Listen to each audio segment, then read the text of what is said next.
ಸಂಸದ ಪ್ರಜ್ವಲ್ ರೇವಣ್ಣ ಲೈಂಗಿಕ ದೌರ್ಜನ್ಯ ಮತ್ತು ಅತ್ಯಾಚಾರದ ಕೇಸ್ನಲ್ಲಿ ಪ್ರಜ್ವಲ್ ರೇವಣ್ಣಗೆ ಬ್ಲೂ ಕಾರ್ನರ್ ನೋಟಿಸ್ ಕೊಡೋದಕ್ಕೆ ಎಸ್ಐಟಿ ನಿರ್ಧಾರ ಮಾಡಿದೆ. ಈಗಷ್ಟೇ ಬರ್ತಾ ಇರುವಂತಹ ಸುದ್ದಿ ಇದು.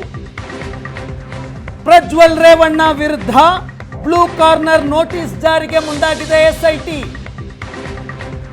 ಬ್ಲೂ ಕಾರ್ನರ್ ನೋಟಿಸ್ ಜಾರಿ ಮಾಡೋದಕ್ಕೆ ಸಿಬಿಐಗೆ ಮನವಿ ಮಾಡೋದಕ್ಕೆ ಎಸ್ಐಟಿ ಅಧಿಕಾರಿಗಳು ಮುಂದಾಗಿದ್ದಾರೆ.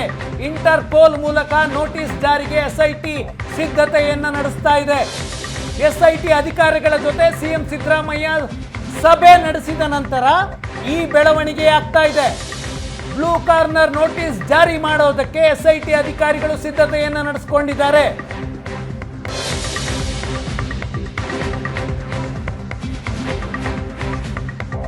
ಮೂಲಕ ಬ್ಲೂ ಕಾರ್ನರ್ ನೋಟಿಸ್ ಜಾರಿಗೆ ಎಸ್ಐಟಿ ಅಧಿಕಾರಿಗಳು ಸಿಬಿಐಗೆ ಮನವಿ ಮಾಡೋದಕ್ಕೆ ನಿರ್ಧಾರ ಮಾಡಿದ್ದಾರೆ. ಈಗಾಗಲೇ ಪ್ರಜ್ವಲ್ ರೇವಣ್ಣ ವಿರುದ್ಧ ದೇಶದಲ್ಲಿ ಲುಕೌಟ್ ನೋಟಿಸ್ ಜಾರಿಯಾಗಿದೆ. ಈ ದೇಶದ ಯಾವುದೇ ಏರ್ಪೋರ್ಟ್ಗಳು, ರೈಲ್ವೆ ನಿಲ್ದಾಣ ಎಲ್ಲಿ ಕಂಡರೂ ಕೂಡ ತನಿಖಾ ಏಜೆನ್ಸಿಗಳಿಗೆ ಅಲರ್ಟ್ ಮಾಡಬೇಕು ಅಂತ ಲುಕೌಟ್ ನೋಟಿಸ್ ಜಾರಿಯಾಗಿದೆ. ಈಗ ಅಂತಾರಾಷ್ಟ್ರೀಯ ಮಟ್ಟದಲ್ಲಿ ಆರೋಪಿ ಪ್ರಜ್ವಲ್ ರೇವಣ್ಣ ತಲೆಮರೆಸಿಕೊಳ್ಳದಂತೆ ಬ್ಲೂ ಕಾರ್ನರ್ ನೋಟಿಸ್ ಜಾರಿ ಮಾಡೋದಕ್ಕೆ ಎಸ್ಐಟಿ ಅಧಿಕಾರಿಗಳು ಸಿದ್ಧತೆ ಮಾಡಿಕೊಂಡಿದ್ದಾರೆ. ಯಾವುದೇ ಒಬ್ಬ ಆರೋಪಿ ವಿದೇಶದಲ್ಲಿ ತಲೆಮರೆಸಿಕೊಂಡಿದ್ರೆ ಆತನ ಪತ್ತೆಗೆ ಬ್ಲೂ ಕಾರ್ನರ್ ನೋಟಿಸ್ ಜಾರಿ ಮಾಡಲಾಗುತ್ತೆ.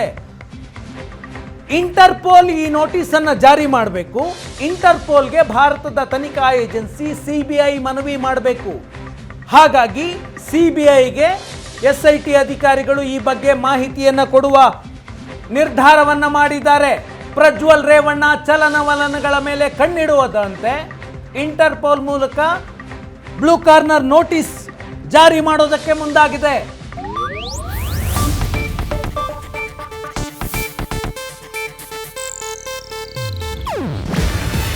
ಇದು ಏಷ್ಯಾನೆಟ್ ನ್ಯೂಸ್ ನೆಟ್ವರ್ಕ್ ಪ್ರಸ್ತುತಿ. ನೀವು ನೋಡ್ತಿದ್ದೀರಾ ಏಷ್ಯಾನೆಟ್ ಸುವರ್ಣ ನ್ಯೂಸ್.